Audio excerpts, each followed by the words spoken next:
দলের আদর্শকে যারা ছাত্রছাত্রীদের মাঝে ছড়িয়ে দিতে পারবে তারা যদি সামনের কমিটিতে আসে তাহলে দল এবং দেশের জন্য উপকার হবে। আমি যদি আমার জায়গা থেকে নেতৃত্ব পাই তাহলে আমি অবশ্যই ছাত্রছাত্রীদেরকে আগে প্রায়োরিটি দেওয়ার চেষ্টা করব। বিশ্ববিদ্যালয়ে ছাত্রছাত্রীদের প্রত্যেকটা অভিযোগ অনুযোগ খতিয়ে দেখে এগুলা সমাধান করার চেষ্টা করব। জুলাই আগস্ট গণ অভ্যুত্থানের পরে রাজনীতির ধারায় একটা ইতিবাচক পরিবর্তন আসছে। ছাত্রছাত্রীদের সাথে যোগাযোগের একটা মাধ্যম, যেটা এই যোগাযোগের মাধ্যমটা একটু নিবিড় হয়েছে। তো এই ক্ষেত্রে যারা ছাত্রছাত্রীদের সাথে তার যোগাযোগটা অনেক গভীর করতে পারবে, ছাত্রছাত্রীদের খোঁজখবর রাখতে পারবে এবং আমার দলকে যারা রিপ্রেজেন্ট করতে পারবে, দলের আদর্শকে যারা ছাত্রছাত্রীদের মাঝে ছড়িয়ে দিতে পারবে তারা যদি সামনের কমিটিতে আসে তাহলে দল এবং দেশের জন্য উপকার হবে। যার ফলশ্রুতিতে এই নতুন বাংলাদেশ, এই পরিবর্তিত বাংলাদেশ নতুনভাবে তৈরি করা সম্ভব হবে। আমি যদি আমার জায়গা থেকে নেতৃত্ব পাই তাহলে আমি অবশ্যই ছাত্রছাত্রীদেরকে আগে প্রায়োরিটি দেওয়ার চেষ্টা করব। বিশ্ববিদ্যালয়ে ছাত্রছাত্রীদের প্রত্যেকটা অভিযোগ অনুযোগ খতিয়ে দেখে এগুলা সমাধান করার চেষ্টা করব, যাতে বিশ্ববিদ্যালয়ে এই শিক্ষার্থীরা আগে পরবর্তীতে ফ্যাসিস্ট সরকারের আমলে যেটা হয়েছে গণরুম গেস্ট রুমের যে কালচার, যার ফলশ্রুতিতে শিক্ষার্থীরা বিভিন্নভাবে নিপীড়ন নির্যাতনের শিকার হয়েছে। কিন্তু বাংলাদেশ জাতীয়তাবাদী ছাত্রদল মনে করে শিক্ষার্থীদের সাথে ছাত্র নেতাদের সম্পর্ক হবে বন্ধুর মতো, ছোট ভাইয়ের মতো, যাতে তারা আন্তরিকতার সহিত তাদের সকল অভিযোগ অনুযোগ ছাত্র নেতাদের কাছে প্রকাশ করতে পারে। যার ফলশ্রুতিতে যে সম্পর্কটা, এই সম্পর্কটা যাতে গভীর হয়। এর মাধ্যমে যে বাংলাদেশে আমাদের যে নতুন যে সরকার আসছে, বাংলাদেশ জাতীয়তাবাদী দলের যে সরকার আসছে, এই তারেক রহমানের যে সরকার আসছে, এই সরকারের যে চিন্তাভাবনা, এই চিন্তাভাবনাগুলো আমরা স্টুডেন্টদের মধ্যে ছড়িয়ে দেওয়ার চেষ্টা করব। তারেক রহমান একটা কথা বলেছে, দেখেন, উনি এই 5 বছরে উনি আগামী 5 বছরে 25 কোটি গাছ লাগানোর কথা বলেছে এবং খাল খননের কথা বলেছে। উনি ওই ফ্যামিলি কার্ডের কথা বলেছে। আপনি দেখেন, উনি প্রত্যেকটা কার্যক্রম কিন্তু 1 মাস যাওয়ার আগেই উনি অলরেডি শুরু করে দিয়েছেন। অলরেডি 37,000 পরিবারের মাঝে উনি ফ্যামিলি কার্ড প্রদান করেছেন। তার মাধ্যমে বলা যায় তারেক রহমান যে পরিবর্তিত রাজনীতির কথা চিন্তা করতেছে, বাংলাদেশের মধ্যে যে পরিবর্তনের যে ছোঁয়া উনি দেখিয়েছেন, এর মাধ্যমে যদি আমি এই বিশ্ববিদ্যালয়ে যদি দায়িত্ব পাই তাহলে বিশ্ববিদ্যালয়ের শিক্ষার্থীদের মাঝে এই পরিবর্তনের ধারা, এই পরিবর্তনের ছোঁয়াটা আমি পৌঁছে দিতে সক্ষম হব। যার ফলশ্রুতিতে দেখা যাচ্ছে বাংলাদেশ জাতীয়তাবাদী ছাত্র দলের সাথে শিক্ষার্থীদের একটা সহানুভূতি, সহমর্মিতা এবং বন্ধুত্বপূর্ণ সম্পর্ক তৈরি হবে। আপনি দেখেন, এই ডিভিডেন্ড ডেমোগ্রাফির যে ব্যাপারটা, এইখানে আমাদের কর্মক্ষম লোকের সংখ্যা সারা পৃথিবীতে রেশিও অনুপাতে বেশি। এখন আমরা যদি এই তরুণ প্রজন্মকে কাজে লাগাইতে পারি তাহলে দেশের জিডিপিতে গুরুত্বপূর্ণ ভূমিকা তারা পালন করতে পারবে।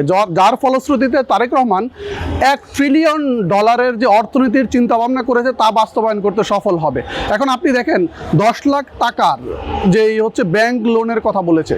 আপনি দেখেন আমাদের লোকজন যারা বিভিন্ন দেশগুলোতে যায়, মধ্যপ্রাচ্যে যায়, ম্যাক্সিমাম দেশগুলোতে শ্রমিক হিসাবে যায়, ওয়ার্কার হিসাবে যায়। যার ফলশ্রুতিতে দেখা যাচ্ছে এইখানে আমাদের যে বেতন যে কাঠামো, এটা একটু মার্জিন লেভেলের হয়। কিন্তু আমরা যদি তাদেরকে প্রশিক্ষণ দিয়ে, বিভিন্ন বিষয়ের উপর প্রশিক্ষণ দিয়ে শিক্ষার ব্যাপারে, মানে উচ্চ শিক্ষার জন্য তাদেরকে যদি আমরা বিদেশে পাঠাতে পারি তাহলে তারা ওই দেশে শিক্ষা গ্রহণ করে, ওই দেশের ডিগ্রি অর্জন করে বাংলাদেশের অর্থনীতিতে গুরুত্বপূর্ণ ভূমিকা পালন করতে পারবে। কারণ তারা যখন ওই দেশে শিক্ষা গ্রহণ করবে, ওই দেশের বড় ধরনের উচ্চতর ডিগ্রি নিবে, তখন তারা ওই দেশের বড় বড় কোম্পানিগুলোতে চাকরি করার সুযোগ পাবে। যার ফলশ্রুতিতে তাদের স্যালারিটা অনেক বেশি হবে। তারা যদি ওই রেমিটেন্সটা দেশে পাঠায় তখন দেশের জিডিপিতে এটা গুরুত্বপূর্ণ ভূমিকা পালন করবে। আরেকটা ব্যাপার দেখেন, 10 লাখ টাকা, অনেক ফ্যামিলি আছে এরকম যারা টাকার জন্য, মানে শুধু ব্যাংক গ্যারান্টির জন্য তার ছেলে এবং মেয়েকে বিদেশ পাঠাইতে পারে না। এর মাধ্যমে এই জন্য তারেক রহমান এই চিন্তা করেছেন, যদি আমি 10 লাখ টাকা ব্যাংক গ্যারান্টি হিসাবে দিতে পারি তাহলে দেখা যাচ্ছে এখন যদি 10,000 যায় তখন এটার পরিমাণ হয়তো 20, 30, 40 হাজারে যে উপনীত হবে। যার ফলশ্রুতিতে ওরা যখন দেশে স্বাবলম্বী হবে, ওরা যখন ওইখানে কর্মক্ষেত্রে কাজ করবে, ওই টাকাটা যদি দেশে নিয়ে আসে তখন আমাদের বর্তমান যেই রেমিটেন্স তা দ্বিগুণের চেয়ে বেশি হওয়ার একটা সম্ভাবনা আছে।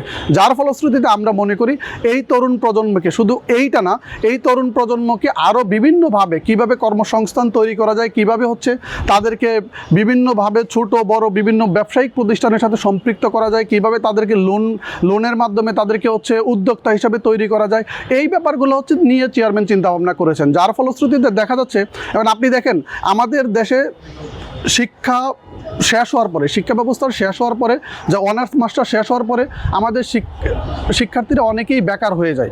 এই জন্য তিনি আরেকটা জিনিস চিন্তা করেছেন, তাদেরকে কিভাবে হচ্ছে একটা সম্মানী দেওয়া যায়, যাতে হচ্ছে বেকার ভাতার মতো অবস্থা হয়, কারণ তারা যাতে পরবর্তীতে এই মানে খুব হতাশায় না ভুগে, তারা যাতে দ্বিগুণ উৎসাহে কিভাবে হচ্ছে তাদের চাকরি ক্ষেত্রে, তাদের ব্যবসা ক্ষেত্রে, বিভিন্ন কর্মক্ষেত্রে তারা যদি অবদান রাখতে পারে। এই জন্য আমরা যেটা মনে করতেছি, আমাদের সরকার এবং বাংলাদেশ জাতীয়তাবাদী দল বিএনপি সরকার এবং তারেক রহমান এই যে ছোট ছোট পদক্ষেপগুলো নিয়েছে, এইগুলো দেশের এবং দেশের তরুণ প্রজন্মের জন্য যুগান্তকারী ভূমিকা পালন করবে বলে আমি মনে করি। আমাদের সিনিয়র নেতৃবৃন্দ যারা আছে তাদের কাছে আমার একটাই প্রশ্ন থাকবে, আপনারা হচ্ছে সবার ব্যাপারে খোঁজখবর নেন, সবার ব্যাপারে জানেন, সবার ত্যাগ তিতিক্ষা সম্পর্কে জানেন, সবার জেল জুলুম নিপীড়ন নির্যাতন সম্পর্কে জানেন। এই বিগত ফেসিস্ট আমলে তারা কেমন নিপীড়ন নির্যাতন সহ্য করেছে, তাদের পরিবার কেমন নিপীড়ন নির্যাতন সহ্য করেছে, তারা কেমন ক্রাইসিস অবস্থার মধ্যে দিয়ে গিয়েছে। আপনারা এই সব ব্যাপারগুলো হচ্ছে খোঁজখবর নেন, তাদের ত্যাগের কথা খোঁজখবর নেন, তারপর তাদের বিভিন্ন দক্ষতার ব্যাপারে খোঁজখবর নেন। তারপর যদি কাউকে যোগ্য মনে করেন, তাহলে তাকে হচ্ছে এখানে প্রোভাইড করেন, যারা হচ্ছে স্টুডেন্টদের সাথে কানেকশনটা তৈরি করতে পারবে, যাতে হচ্ছে ছাত্র দলটা যাতে স্টুডেন্ট বান্ধব ছাত্র দল হয়। এইটা যদি আপনারা করতে পারেন, তাহলে এই দেশ, এই সরকার এবং বাংলাদেশ জাতীয়তাবাদী দল এই দেশের অর্থনীতিতে এবং সাধারণ শিক্ষার্থীদেরকে নিয়ে গুরুত্বপূর্ণ ভূমিকা পালন করবে।